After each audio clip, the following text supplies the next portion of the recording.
बच्चों, पिछली क्लास में हमने शब्दालंकार किए थे जिसमें हमने अनुप्रास, यमक और श्लेष अलंकार किया था। आज हम अर्थालंकार करेंगे। अर्थालंकार में मैंने आपको पिछली बार भी डेफिनेशन बताई ताकि जहां काव्य में जहां अर्थ के कारण चमत्कार उत्पन्न हो उसे अर्थालंकार कहते हैं। और अर्थालंकार में पहला अलंकार आपका उपमा अलंकार है। उपमा अलंकार की परिभाषा देखिएगा, काव्य में जहां रूप, रंग और गुण के कारण उपमेय की उपमा से समानता की जाए उसे उपमा अलंकार कहते हैं। काव्य में जहां रूप, रंग और गुण के कारण उपमेय की उपमान से समानता की जाए उसे उपमा अलंकार कहते हैं। यहां आपको एक 4 शब्द है।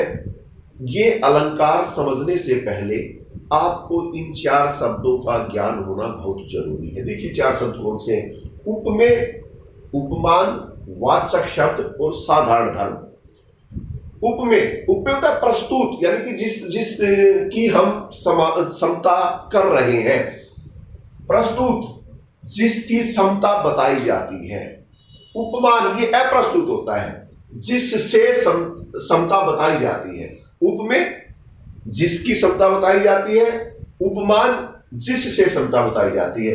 वाचक शब्द यानी कि दोनों के बीच में, उपमेय और उपमान में जो क्षमता प्रकट करने वाले शब्द हैं उनको वाचक शब्द कहते हैं। जैसे सी, सा, से, सम और सदृश, ये वाचक शब्द है। दोनों शब्दों के, उपमान में और उपमेय में जो समानता, जो तुलना बताई जाती है, वो तुलनात्मक शब्द है, ये वाचक शब्द।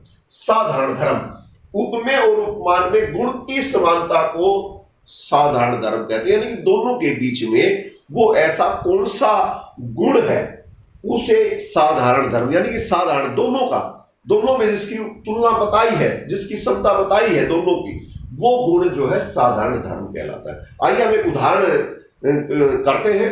उस उदाहरण से आपको क्लियर होगा ताकि ये उपमा अलंकार परिभाषा जो है उपमा अलंकार की वो कैसे स्थित बैठती है। मैंने उदाहरण लिखा, हाय फूल सी कोमल बच्ची, हुई राख की थी डेरी। यहां एक बात और मैं बता दूं आपको, मैंने यहां पर क्लियर लिखा है ये वाचक शब्द में, और मैं एक बार फिर बता रहा हूं लक्षण के तौर पर, ताकि जहां पर सी, सा, से, सम और सदृश काव्य की पंक्तियों में आपको ये वाचक शब्द मिलते हैं, क्योंकि मैंने पहले बताया है कि ये वाचक शब्द ये कहीं ना कहीं समता प्रकट करने वाले हैं, और जहां समानता प्रकट होगी वहां पर उपमा अलंकार होगा। तो जहां सी, सा, से, सम, सदृश ये शब्द आपको मिलते हैं तो वो जो अलंकार होगा, जो कई बार प्रश्न आता है आपके एग्जाम में आके भाई पंक्तियां दे दी जाती हैं कि ये कौन सा अलंकार, तो ज्यादा मत्थापच्ची करने की जरूरत नहीं है, वहां आपको इजीली मिल जाते हैं। यदि काव्य की किसी पंक्ति में सी, सा, से, सम और सदृश अगर आपको कहीं मिलते हैं तो वो आपका अलंकार उपमा अलंकार होगा। मैंने यहां पर लिखा, हाय फूल सी कोमल बच्ची, हुई राख की थी डेरी। यहां देखिए, पहले हमने कहा परिभाषा को हम स्टिक करते हैं यहां पर, ताकि जहां रंग, रूप और गुण के कारण उपमेय की उपमान से समानता की जाए। यहां पर उपमेय क्या है? उपमेय मैंने पहले बताया जिसकी समानता की जाती है। तो यहां पर ये जो बच्ची है ये उपमेय है, ठीक है। फूल, उसकी समानता किससे गई है? की गई है फूल से। तो ये बच्ची जो है ये उपमेय है। फूल उपमान है क्योंकि फूल से उसकी क्षमता प्रकट की गई है। वाचक शब्द आपने पहचान लिया होगा, सी है। और इन दोनों में साधारण धर्म क्या है? धर्म कोमल, आखिर बच्ची भी कोमल होती है और फूल भी। तो ये जो साधारण धर्म है ये है आपका कोमल।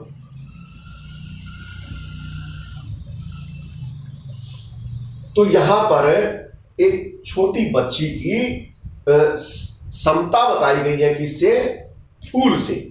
तो ये अलंकार जो है आप स्पष्टीकरण में लिखोगे ताकि प्रस्तुत पंक्तियों में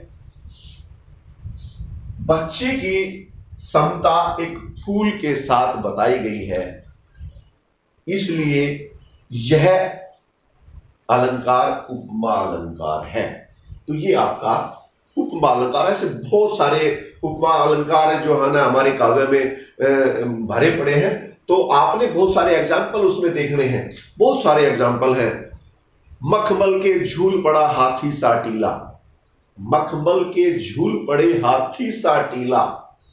तो वहां पर भी हाथी सा टीला मैंने पहले ही बताया आपको, आकि जहां सी सा से सम आ जाए वहां पर जो अलंकार होगा वो उपमा अलंकार होगा। तो ये आपका उपमा अलंकार है।